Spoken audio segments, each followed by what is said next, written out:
देह हमारे लिए तोड़ा गया। కల్వరి శిలువలో ఆయన యొక్క దేహాన్ని నలగొట్టుకున్నాడు. प्रभु यीशु मसीह ने अपने बहुमूल्य लहू को हमारे लिए बहा दिया ప్రభువైన యేసుక్రీస్తు వారు ఎంతో విలువైన అమూల్యమైన రక్తాన్ని కార్చినాడు. और उसने प्रार्थना किया, అక్కడ ప్రార్థన చేస్తూ వచ్చినాడు. हे पिता इनको क्षमा कर दे।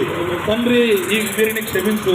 अपने पिता से प्रार्थना किया, ఆయన యొక్క తండ్రితో ప్రార్థన చేసినాడు. इनके पापों को क्षमा कर दे।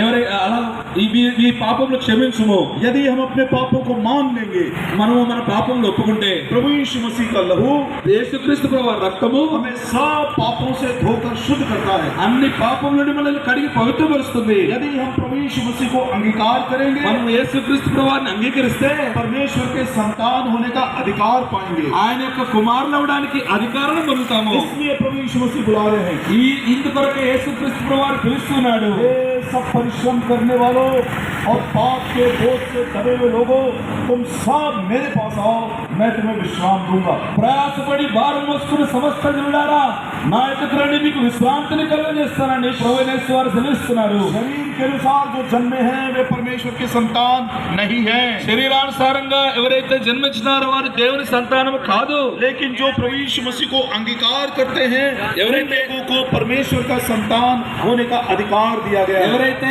యేసుక్రీస్తు ప్రభువుని అంగీకరిస్తారో వారిని దేవుని యొక్క కుమారులుగా, దేవుని యొక్క సంతానంగా మనం పిలువబడుతున్నారు. बड़े प्रेम से प्रभु आपको निमंत्रण दे रहे हैं। ఈ యొక్క సంగతిని ప్రభు అయిన యేసుక్రీస్తు వారు తెలియజేస్తా ఉన్నాడు. बाइबल कहती है, దేవుని వాక్య బైబిల్ చెప్తుంది, पाप की मजदूरी मृत्यु है।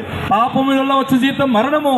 जो प्राणी पाप करेगा वो मरेगा। ఎవరైతే పాపంలో ఉన్నారు, పాపం చేస్తున్నారు, చచ్చిపోతారు. लेकिन ये बात सच है, అయితే ఒక మాట సత్యము, बिल्कुल विश्वास के योग्य है। అయితే యేసుక్రీస్తు ఆయన విశ్వాస యోగ్యుడు.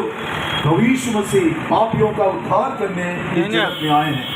యేసుక్రీస్తు ప్రభువారు పాపులను రక్షించుటకు ఈ యొక్క లోకానికి వచ్చినాడు. यदि आप अपने पापों को मान लेंगे, प्रभु यीशु मसीह का लहू आपको शुद्ध करके नया जीवन देगा। మీరు పాపములు ఒప్పుకుంటే ఆయన యేసుక్రీస్తు ప్రభువారి రక్తము మిమ్మల్ని కడిగి నిత్య జీవం ఇస్తుంది. परमेश्वर के संतान होने का अधिकार देगा। దేవుని యొక్క సంతానముగా, కుమారులుగా పిలువబడడానికి అధికారం ఇస్తుంది. और जब मृत्यु आ जाएगी, ఇప్పుడు మరణం ఎప్పుడైతే వస్తుందో सदा काल के लिए अनंत काल का जीवन हमारे परमेश्वर पिता के साथ हम बिता सकेंगे। నిత్య జీవము, నిత్య కాలము ఆ యొక్క పరలోకంలో ఆయనతో ఉండే భాగ్యం దొరుకుతుంది. यदि आप विश्वास करेंगे प्रभु यीशु मसीह पर, आप और आपका घराना उद्धार पाएगा।